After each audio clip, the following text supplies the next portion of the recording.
नमस्कार, स्वागत है आपका सागर कोचिंग सेंटर भगवानपुर में। मैं हूं श्रवण कुमार सागर। आज के इस वीडियो में हम आपके लेकर के आए बिहार एनएमएस एग्जाम पेपर 7 जनवरी 2024 के लिए नागरिक शास्त्र के महत्वपूर्ण क्वेश्चंस। तो इसको हमने टॉपिक वाइज तैयार किया है ताकि इसमें से काफ़ी सारे क्वेश्चंस आपको एग्जाम में मिलेंगे। तो चलिए देखते हैं कौन कौन सा इंपॉर्टेंट क्वेश्चन है जो आपको निश्चित रूप से याद होना चाहिए। तो पहला क्वेश्चन देखिए, यहाँ पे पूछा जाता है संविधान सभा का गठन कब हुआ था। तो जुलाई 1946 में संविधान सभा का गठन हुआ था और 9 दिसंबर 1946 को इसकी पहली बैठक हुई थी, जिसमें टोटल 389 सदस्यों ने भाग लिया था।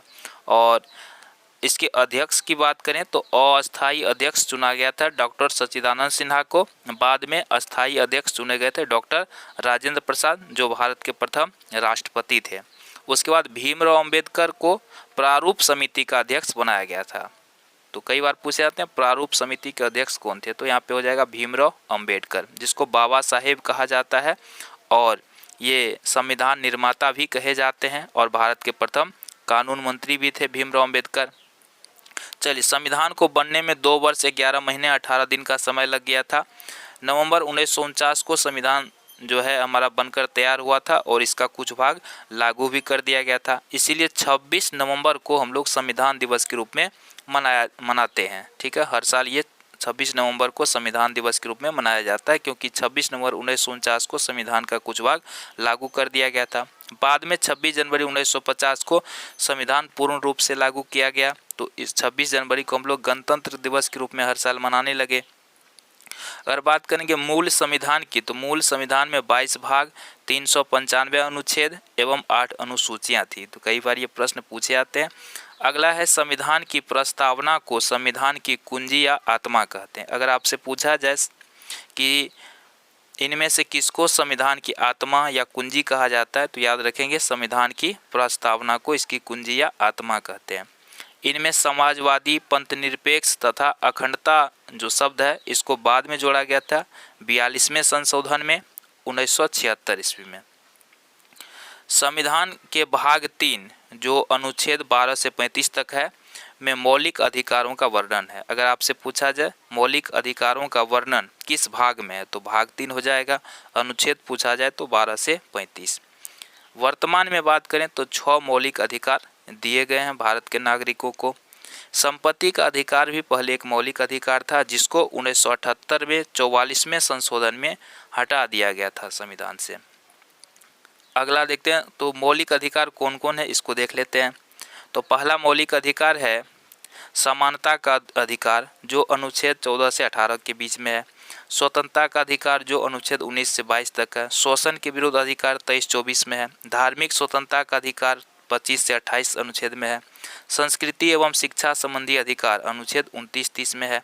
और एक और है संवैधानिक उपचारों का अधिकार, जो अनुच्छेद 32 के अंतर्गत आते हैं।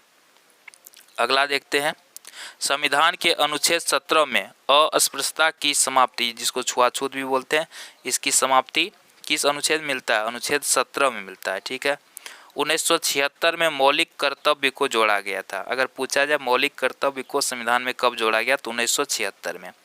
मौलिक अधिकारों को संविधान की अंतरात्मा भी कहा जाता है। आगे देखते हैं, भारत की संसद के 3 अंग कह सकते हैं। पहला हो गया राष्ट्रपति, दूसरा हो गया राज्यसभा, तीसरा हो गया लोकसभा। ये तीनों मिल करके क्या बनता है, भारत का संसद बनता है और ये अनुच्छेद 79 में है। उसके बाद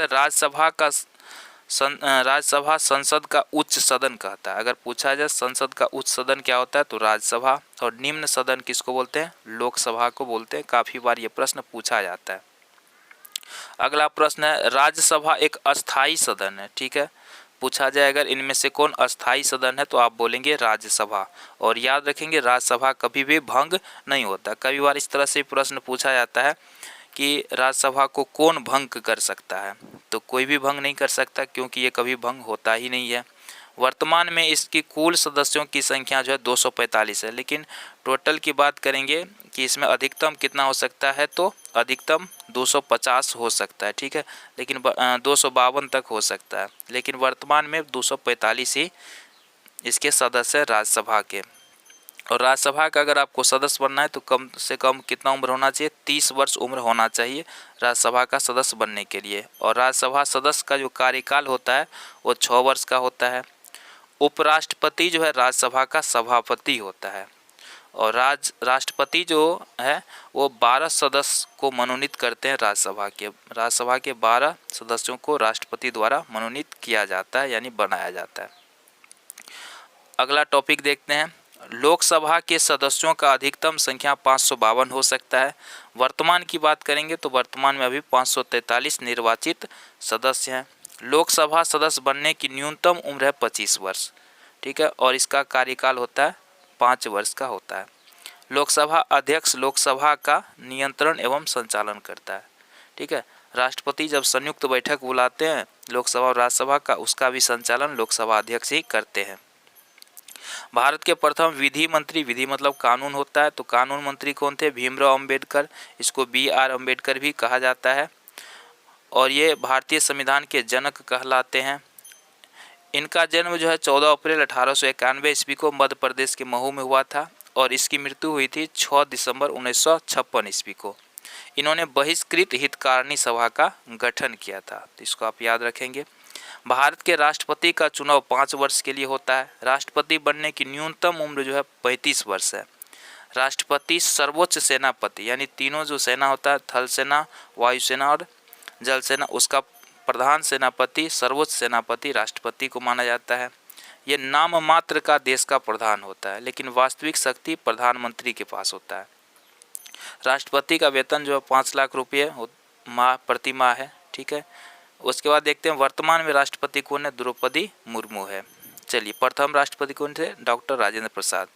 राष्ट्रपति राज्यसभा और सर्वोच्च न्यायालय के, यहाँ पर देखिए थोड़ा सा मिस्टेक है, यहाँ पे कह सकते हैं राष्ट्रपति जो है राज्यपाल होता। राष्ट्रपति क्या करते हैं, राज्यपाल और सर्वोच्च न्यायालय के न्यायाधीशों की नियुक्ति करते हैं, ठीक है। जैसे यहाँ पे प्रश्न पूछा जा सकता है कि राज्यपाल की नियुक्ति कौन करते हैं, तो वहाँ पे राष्ट्रपति आपको बताना है। सर्वोच्च न्यायालय के न्यायाधीश की भी नियुक्ति राष्ट्रपति ही करते हैं। प्रथम राष्ट्रपति डॉक्टर राजेंद्र प्रसाद थे और प्रथम उपराष्ट्रपति डॉक्टर सर्वपल्ली राधाकृष्णन थे। राज्यपाल जो होता है राज्य का संवैधानिक प्रमुख होता है, ठीक है। और मुख्यमंत्री कार्यपालिका का वास्तविक प्रमुख मुख्यमंत्री होता है, सारा शक्ति मुख्यमंत्री के पास होता है। राज्यपाल मात्र नाम मात्र का प्रधान होता है। बिहार के राज्यपाल अभी वर्तमान में राजेंद्र विश्वनाथ अर्लेकर है, ठीक है। तो इस तरह से कुछ इम्पोर्टेंट क्वेश्चंस है जिसको आप अगर पढ़ते हैं तो परीक्षा में आप सफलता हासिल कर सकते हैं। तो इस तरह का हमने सभी सब्जेक्ट का नोट्स तैयार किया हुआ है।